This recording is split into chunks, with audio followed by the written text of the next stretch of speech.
Hey, welcome back. Finnegans Wake, Part 4. This is why. Only Joyce knew why he wrote Finnegans Wake and why he wrote it as he did, devoting nearly the last 17 years of his life to a book few thought should ever have been written. Many of his friends thought he was wasting his genius, and the critical reviews were royally rotten. Within his own family, Joyce's father said he's gone off his head. His wife asked, "Why don't you write books people can read?" And his brother described the work as the witless wandering of literature before its final extinction. Yet Joyce was undeterred. Robert M. Adams writes of that compulsion which forced him to write Finnegans Wake against all considerations of prudence and interest, against overwhelming pressure from friends and advisors, out of sheer intuitive need. So, the need to create. I believe it was Joyce's genius that gave him a vision of what words can be made to do, a vision that forced him forward into a brave new literary world. And though he sometimes referred to his slowly developing manuscript as the monster, and wanted to escape its clutches, he felt compelled to complete it. Perhaps the why question is penned down best by author Arthur Schopenhauer. Talent is like the marksman who hits a target which others cannot reach. Genius is like the marksman who hits a target as far as which others cannot even see.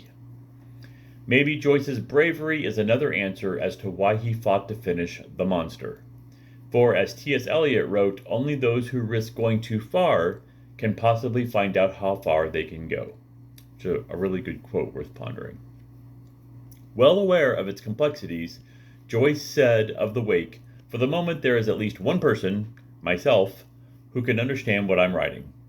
I don't, however, guarantee in 2 or 3 years I'll still be able to." So even he wouldn't be able to understand what he was writing. And even he expressed doubt, speculating, perhaps it is insanity. One will be able to judge in a century. There's a little over a quarter of a century left, while in the Wake's words, we'll wake and see. So another pithy little phrase there, let's wake and see. The truth is, Joyce, along with a small inner circle, knew he was creating a revolutionary work with words, that literature would never be the same again. It's how he did it that is the most fascinating part of the story aboot. Story aboot, all one word. Okay, now let's talk about how. This chapter is on how. The important thing, said Joyce, is not what we write, but how we write. And when it came to writing, Joyce had the know-how and how. As Joyce modestly said to a friend, "I can do anything with language." He truly was a lord of language, a monarch of words. Ulysses, in which Joyce created different styles for different chapters, has consistently been selected as the greatest novel of the 20th century. So that's the kind of chops we're talking about here. He wrote what many consider to be the greatest novel of the 20th century. And when a friend told him that The Wake was outside literature, Joyce replied, "Yes, but its future is inside literature," meaning literature was going to grow to encompass it. Joyce did not go so far as to say it, but the truth is that all literature is inside Finnegans Wake. Hey, there's a typo there. This should say is inside Finnegans Wake, and it says inside Finnegans Wake. Anyway, my editor won't turn off. Remembering that The Wake is about the night and the subconscious land of dreams fits with Joyce's 3 assertions. It's natural things should not be so clear at night, isn't it now? So it's natural that things shouldn't be so clear at night, so it's going to be a little muddy, a little difficult to understand, and that's the way that Finnegans Wake is written. The night world can't be represented by the language of the day. The night world cannot be represented by the language of the day. And finally, the third thing he said was, one great part of every human existence is passed in a state which cannot be rendered sensible by the use of wide-awake language, cut-and-dry grammar, and go-ahead plot. So wide-awake is all one word, cut-and-dry is all one word, and go-ahead is all one word. Okay. So let's say that again. One great part of every human existence, 1/3 of our lives, the time that we're asleep, is passed in a state which cannot be rendered sensible by the use of wide-awake language, cut-and-dry grammar, and go-ahead plot. So he's talking about a third of our lives, and he's trying to express that time in a language that he had to create for that job. This goes a long way in understanding just how he came up with the highly original methods used to create his complex novel of the night. Let's begin with the overall structure. Finnegans Wake is essentially circular. That's one thing you'll get to experience here when we start. Ending with a sentence fragment. So the book ends with a sentence that just stops in the middle of the sentence. Away, alone, alast, aloved, along thee, and that's the end of the book.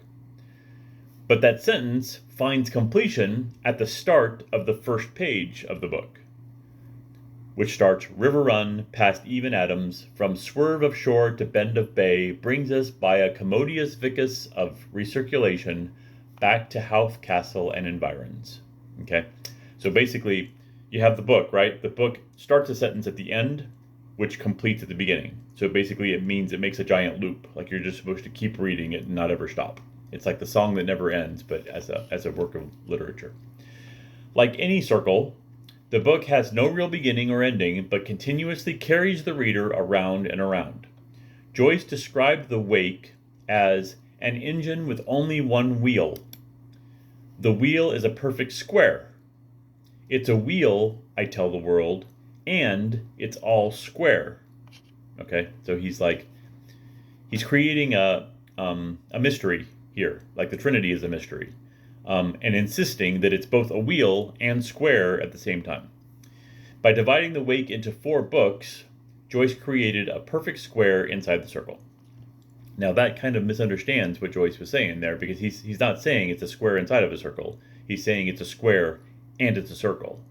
And one thing that you'll see as we go forward is that Joyce was trained by Jesuits. I think we talk about that here in a minute. But so there is a lot of Jesuit and Catholic thinking in the books, although he distanced himself from the Catholic Church for many reasons later in life, especially at the time of this writing.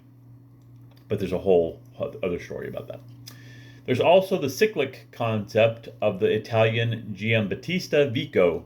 So you heard us say commodious vicus a minute ago during that first sentence, who believe that human history continually cycles through 3 ages, theocratic, aristocratic, democratic, followed by a 4th, ricorso, which is Italian for recurring, that brings everything to an end so it can begin again.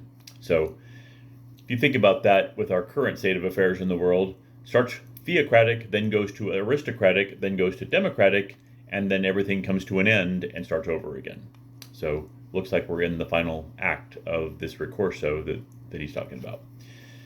That Vico's philosophy had a great impact on Joyce can even be found in the title, with the French fin, F-I-N, which is pronounced fin, for end, that's the French word for end, is fin, and E-G-A-N, suggesting the English word for again, which makes Finnegan mean end and begin again, right? So Finnegan, fin, F-I-N at the beginning, means ending, and then again means to begin again. So Finnegan.